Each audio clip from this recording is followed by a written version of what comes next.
Hi, it's me, your boyfriend slash girlfriend slash day friend's favorite content creator. And do you guys remember when game companies, developers would put out a game, right? And before they put out the game, they would do marketing. And the marketing would just be like, here's a trailer, here's some gameplay, maybe some choice words from people who got their hands onto it, like, oh, this game's awesome. It's so much fun. It's ad copy, right? Remember those days? I miss those days. I'm missing those days because now I am seeing just a deluge of developers trying this controversy approach. And to be fair, it's not just with developers, right? Because you're seeing brands online trying to like dunk on other brands and get in on things. And now it's become like such a weird, almost like Reddit level posting where you're like, why is a brand saying this? Why is GameStop saying this? Why would you do this? Why would you potentially alienate your customers? Like, that's when I think that argument's valid, when you're like, hey, here's a product I'm selling. I want to sell it to the most people. Maybe I shouldn't say some dumb shit like, that's not Lara Croft. Especially if I'm a company that is currently closing like 90% of their stores. Just saying. But I'm talking about this now because this trend is really starting to just annoy me. And you guys know how I am. If shit's starting to annoy me, I'm eventually going to make a video on it. A couple of weeks ago, Team Kill Media took this approach for their game Code Violet. They used the culture war and tried to like prop themselves as the anti-woke by saying woke has no weight on us, right? And then the game came out. And you know what that was about. You've either seen my videos or other people's videos or have just been watching the reaction to it online. Not a good game. Very not good, actually. One of the already in contender for the worst release of the year, and it's only January. Like really, really, really, really bad. And I have a belief that if your game is good or you have at least confidence in your game, you're going to just, let the game speak for itself. Like I said, you might put some ads out there, but you're going to let the gameplay, let the game itself talk for itself. When you aren't confident, you're going to use controversy to get eyeballs on it. And I guess it's working because this game called Knight's Path, right? Their developers decided to, for literally no reason at all, say this shit.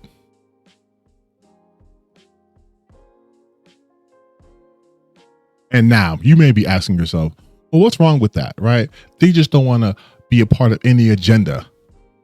But if you do just a little bit of digging and use a little bit of critical thinking, you understand what they're actually trying to do.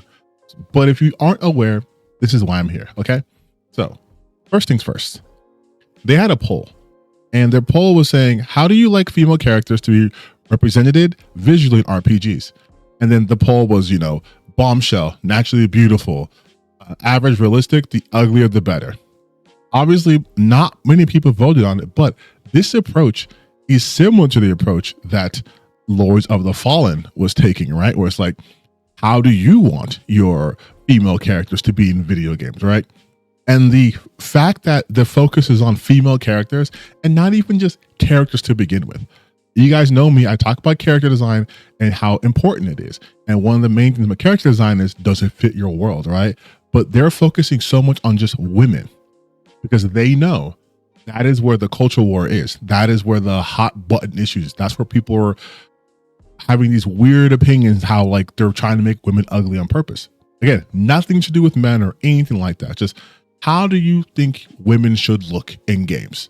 And of course, naturally beautiful one. So then of course they put out this picture, which is quite literally not natural beauty. That woman has makeup on, she has lipstick on, her hair is done. Like, that is not natural beauty.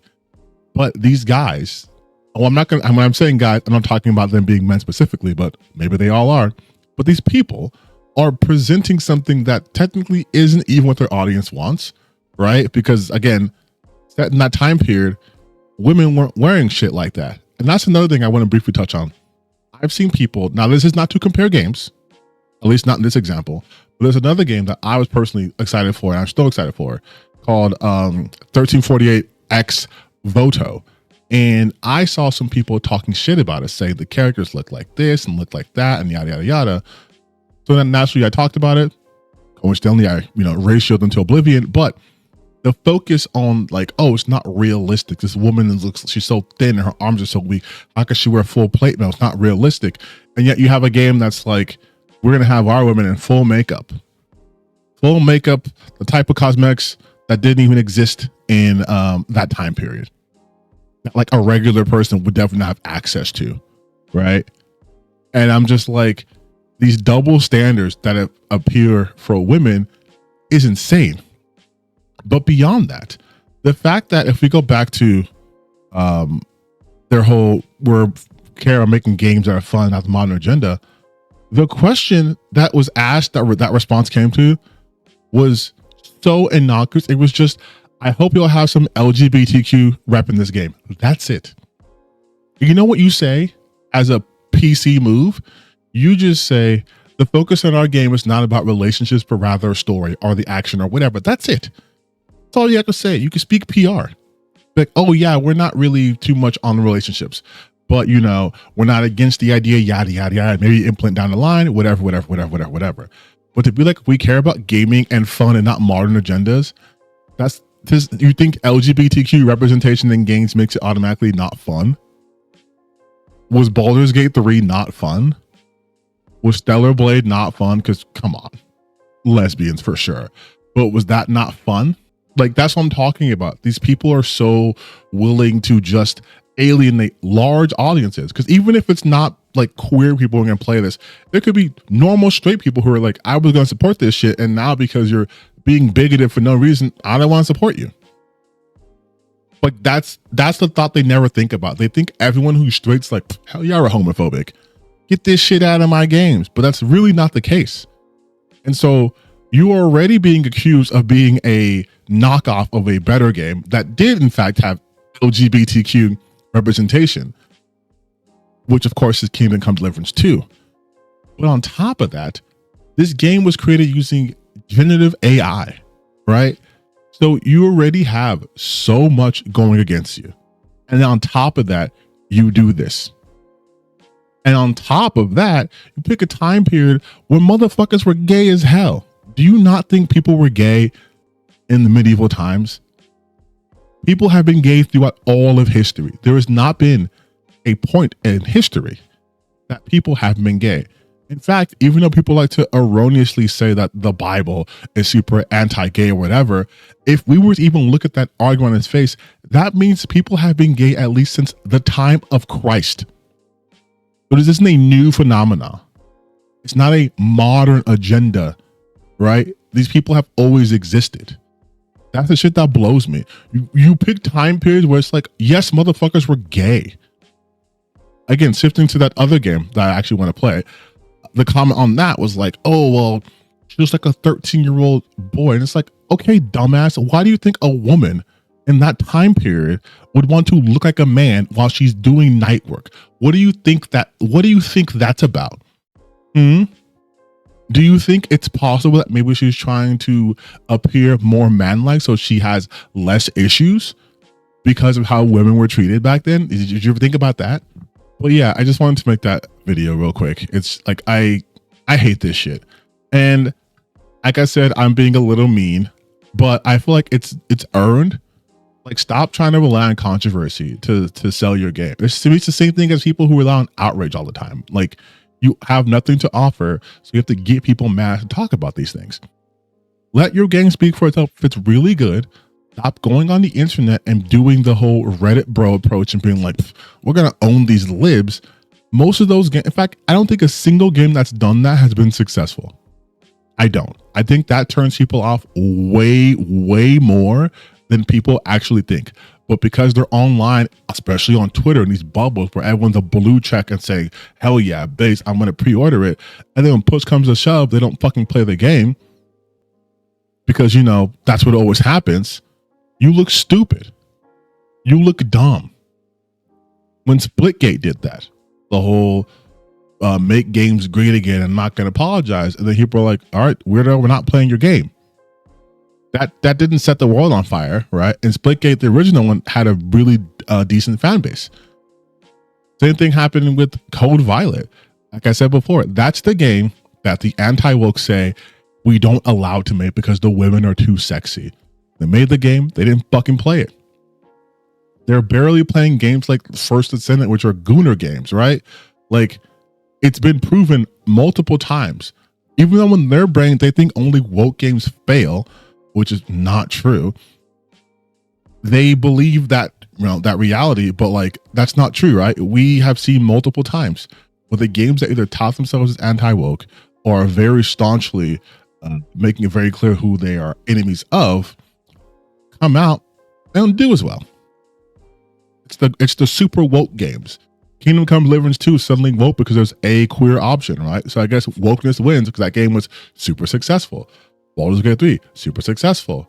Ghost of Yotei, even though it's not really a queer game, he was just calling it queer because there's a lady talking to another lady. A fucking successful game. Go bring up a game like Concord. Don't know what makes Concord woke, but okay, Concord failed. So did fucking Gollum. So did fucking Code Violet. Like it's just a weird argument that people make. And I know this is kind of all over the place, but I just want to also get this off my chest. No one is mad that there are sexy game characters. That's an argument I see so much. Oh, every time I make a video like this or I leave a post like this or a comment, people will always hit with, what's so wrong about having beautiful women? Nothing is wrong with that. No one's complaint is that. What I have always said, I'm consistent, is that can't just be it. That can't just be it. And it's weird to be like asking audience, hey, how do you want our girls to look? Your audience isn't just one group of people. It shouldn't be, at least. Even if it's like, oh, I'm going for this particular genre, there's still diversity within the genre. Like, look at the other games. Did Kingdom Come Deliverance 2 say, hey, how do you want the women to look? Did Baldur's say, how do you want the women to look? Does Expedition say, how do you want the women to look? No. Because you're supposed to have your own creative vision. Like, it's really a trap, and it's gonna sound weird, but it's really a trap to be like, we made our games. 4 gamers, we made a game, 4 gamers, 4 audience. No. Make a story that's good and your audience will follow. Don't do this shit where it's like, we're doing it for our audience. Our audience, because guess what? Again, this poll had 540 votes. So unless you're only expecting 540 people to play your game, why are you catering to those people? That's not how that shit works, man. Like, stop doing this. Twitter polls in general are not reliable unless you have a insane fan base. Like, you have millions of people who engage with you and they're real, not bots. It's an insane metric. All this does is make you look insane. And on top of that, you are using generative AI, which already puts off so many people. Like, I don't understand why you think this would be a good approach into getting people positively interested in your game. So what's gonna happen if this keeps up is people are gonna wait for this game to come out, not do as hot, and then fucking tear it apart and give you no sympathy because you're doing shit like this. Look what happened to Team Kill Media. They were on the anti-woke side and they weren't spared. Appealing to them does nothing. Because guess what? They will play a game that's successful, that people love and want to complain about it because they think something's woke because the character had purple hair. That's what they do. They actually prefer to play the woke games because they can make content from it. None of them make content on games that they consider anti-woke. Go check. They're massively invested in making sure that woke games get coverage. They can be like, this game's actually garbage and bad, even though it is a #1 game or it's like the #3 best-selling game behind Ball and Gun Gamers. Like, they'll be like, no, this is actually bad and terrible. That's what they're invested in. There is no benefit. There is no benefit to ever be like, I'm on the anti-woke side. They don't support, unless you are a creator in their sphere, they won't support you. They don't talk about games that they like. They don't big up them. because they get more traction shitting on Assassin's Creed than they would be promoting Code Violet or whatever the fuck, or Knight's Path, right? They don't care. So I'm doing this both out of annoyance, but trying to be helpful. If you are an up and coming developer or even an established developer, you want people to get eyes on your game, if you can afford it, put it in a showcase, open a YouTube channel, post a video, go on Reddit, post a video, do whatever besides this shit. This shit is annoying. It is annoying. And if you're going to rely on Twitter, just to be clear, the guy I ratioed had more views than my post. And I literally got thousands of likes on my thing. And he got hundreds. Okay? So if you're going to use Twitter as a metric, the anti-woke ideology is supremely unpopular. Just hide it. Just speak PR, all right? Just speak PR. If you need help with PR, email me. Email me.